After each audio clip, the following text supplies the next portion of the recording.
Throughout history, gold has captivated humanity. Its lustrous glow and enduring value have made it a symbol of wealth, power, and prosperity. From ancient civilizations to modern times, the pursuit of gold has driven exploration, fueled conflicts, and shaped destinies. The discovery of a substantial gold deposit can be a life-changing event.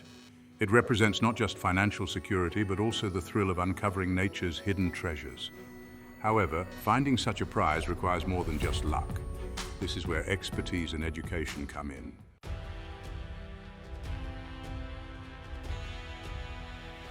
The quest for gold has left an indelible mark on history, shaping landscapes and igniting mass migrations. The California gold rush of 1849 is perhaps the most famous example, drawing hundreds of thousands of fortune seekers to the American West. These pioneers braved treacherous journeys and harsh conditions, all driven by the dream of striking it rich. While the days of massive gold rushes may be behind us, the spirit of gold exploration lives on.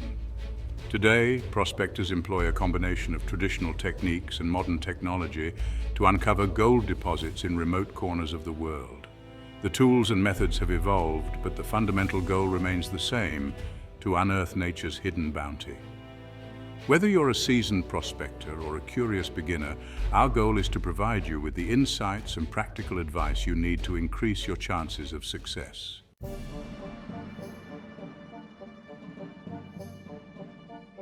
To embark on a successful gold-seeking journey, it's essential to understand the different types of gold deposits. In this guide, we'll focus on lode gold, which refers to gold found within solid rock formations, often in quartz veins. These veins are formed through hydrothermal processes, where hot, mineral-rich fluids flow through cracks and fissures in the Earth's crust.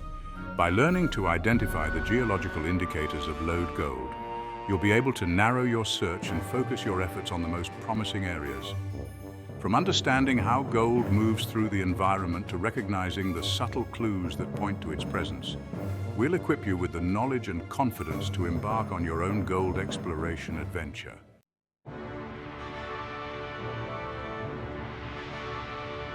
Howdy folks, I'm Keith Bowen, and this is Hard Rock University. Today's lesson is on how to find those elusive gold veins, the kind that make a prospector's heart skip a beat. We're talking about lode gold, the mother lode, the gold that's still locked in the Earth's embrace. Now, you might have heard of placer gold, the kind you find in streams and riverbeds. That's gold that's been freed from its rocky prison by erosion and carried downstream by water. But here at Hard Rock University, we're after the source, the heart of the matter, lode gold.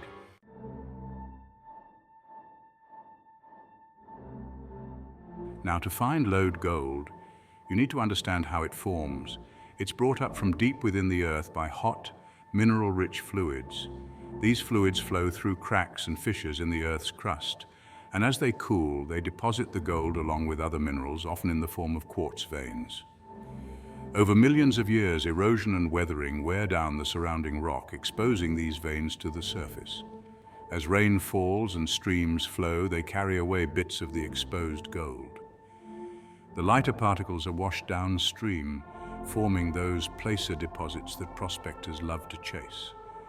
But the heavier pieces, the real treasures, often remain close to the source, waiting to be discovered.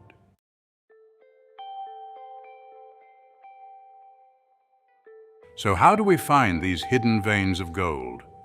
Well, it's a bit like detective work. We have to look for clues, follow the trail, and use our knowledge of geology and the land to guide us. We'll show you how to read the landscape, how to identify the telltale signs of gold-bearing formations. We'll teach you about the tools and techniques that modern prospectors use, from geological maps and surveys to metal detectors and geochemical analysis. So, strap on your boots, grab your pickaxe, and get ready to dive into the fascinating world of lode gold exploration.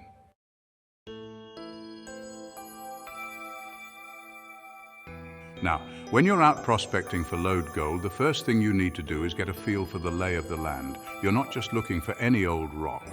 You're looking for areas where gold is likely to have been deposited. Remember those hydrothermal fluids we talked about? They tend to flow along faults and fractures in the Earth's crust.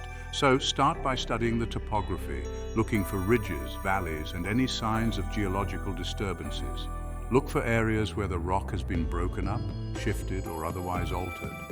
Those are the kinds of places where gold-bearing veins might be hiding.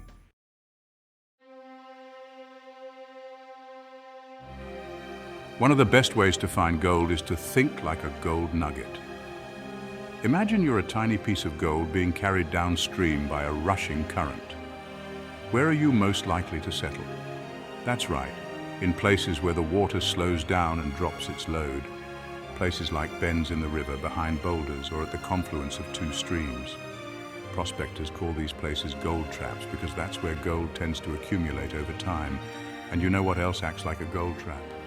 A narrow canyon or valley that forces the water to flow through a constricted area, a choke point. So when you're out exploring, keep an eye out for these natural gold traps.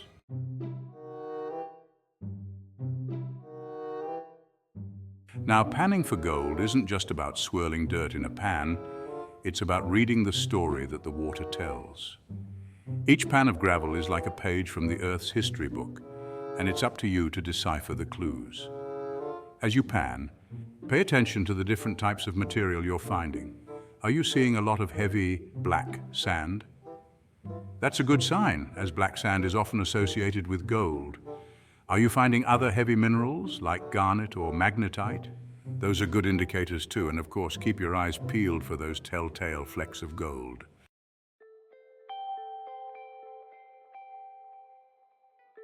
Once you've found some promising signs in your pan, it's time to play detective and follow the golden trail. Start by panning upstream, taking samples at regular intervals. As you go, pay attention to the concentration of gold in your pan. Is it increasing or decreasing? If the gold is getting more abundant, you're on the right track. Keep following that golden trail upstream, and you might just stumble upon the mother lode.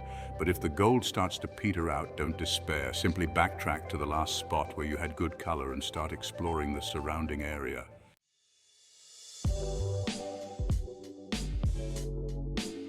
Now, before you rush off into the wilderness, pickaxe in hand, let's talk about some of the tools and techniques that can give you a real edge in the gold hunting game. One of the most valuable tools a prospector can have is knowledge. And I'm not just talking about knowing how to swing a pan, I'm talking about understanding the geology of gold, knowing where it's been found before, and tapping into the wealth of information that's out there. That's why, before I even think about heading out to a new area, I spend time doing my research.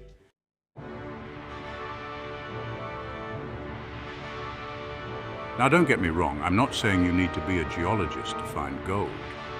But having a basic understanding of the rocks and minerals in your area can make a world of difference.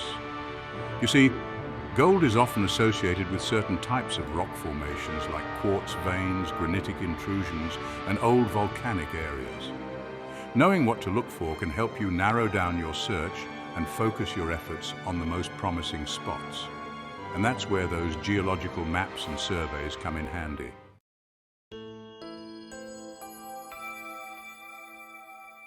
Now I know what you're thinking. Keith, geological maps?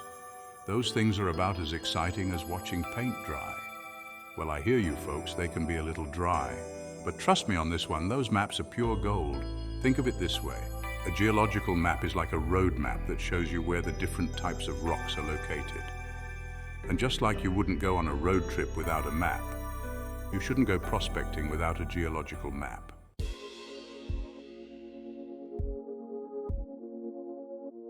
Now, before we get too carried away with the thrill of the hunt, let's take a step back and talk about something equally important as finding gold, respecting the law and the land. You see, folks, prospecting ain't just about digging holes and panning for nuggets. It's about being responsible stewards of the environment and respecting the rights of others. First and foremost, you need to make sure you're prospecting legally. The rules and regulations governing gold prospecting vary from state to state and even from county to county.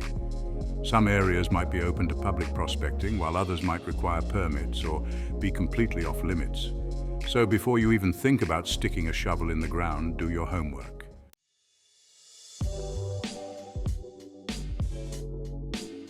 Now, another important thing to be aware of is mining claims. A mining claim is a piece of public land that's been claimed by an individual or a company for the purpose of mining. These claims are marked on the ground with signs and posts. and it's illegal to prospect or mine on someone else's claim without their permission. Mining claims are usually recorded with the county recorder's office and are often shown on geological maps or online databases. So before you head out to a new area, make sure you check the mining claim maps and make sure you're not trespassing.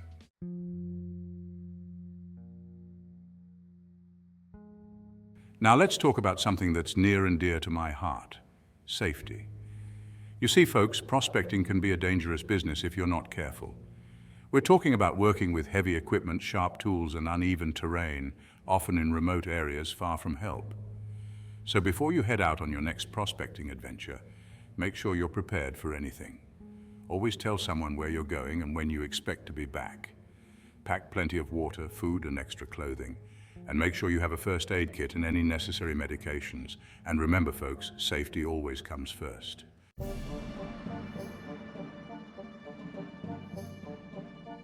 All right, folks, let's talk about how to read the signs, the whispers of the earth that tell us where gold might be hiding.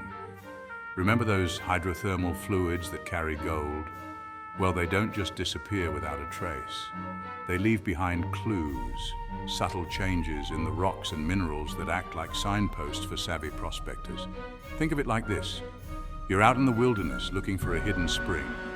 You wouldn't just start digging holes randomly, would you? No, sir. You'd look for clues, lush vegetation, damp soil, maybe even animal tracks leading to water.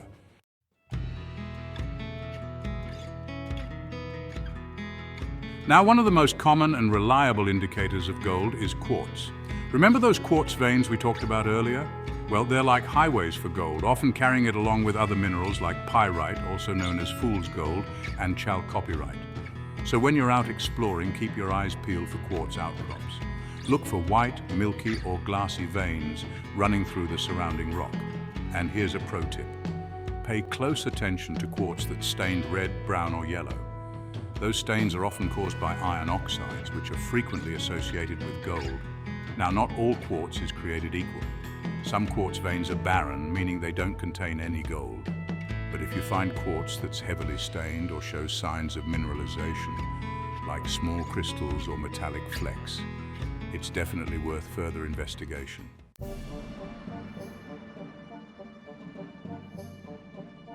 Quartz isn't the only geological indicator of gold. Other minerals can also point you in the right direction. Pyrite, or fool's gold, is often found alongside gold.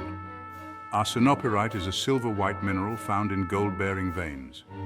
Pay attention to vegetation. Some plants absorb minerals from the soil. Unusually lush or different-colored vegetation can indicate mineralization. Well, folks, we've covered a lot of ground here at Hard Rock University.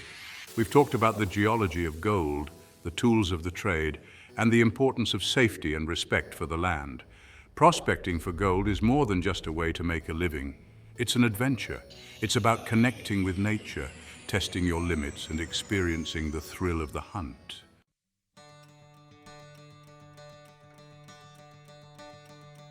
Finding gold takes more than just luck. It takes patience and persistence. You're going to have days when you feel like you're panning nothing but dirt, days when you want to pack it in and head for the nearest saloon. But that's when you got to dig deep, folks. Remember why you're out there in the first place. Remember the thrill of the hunt, the allure of the unknown. And most importantly, remember that every pan you wash, every rock you turn over, brings you one step closer to finding that elusive treasure. Prospecting is a journey, not a destination. It's about the challenges you overcome, the lessons you learn, and the memories you make along the way. So embrace the journey, folks. Savor the solitude, the beauty of the natural world, and the camaraderie of fellow prospectors.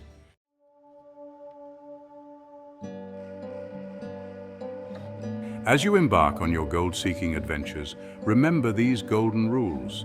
These principles ensure responsible and sustainable gold exploration. First, always respect the land. Leave the land as good as you found it, if not better. Pack out trash, minimize impact, and reclaim dug areas. Second, respect the rights of others. Obtain permits, respect property boundaries, and avoid conflicts. There's plenty of gold to go around, no need to be greedy. Finally, share your knowledge and passion for prospecting. Teach others about ethical practices and the joys of nature. By sharing, we ensure future generations can experience the thrill. Explore the great outdoors, and you might just strike it rich. Even if you don't find gold, you'll gain priceless memories. And that, my friends, is worth more than all the gold in the world.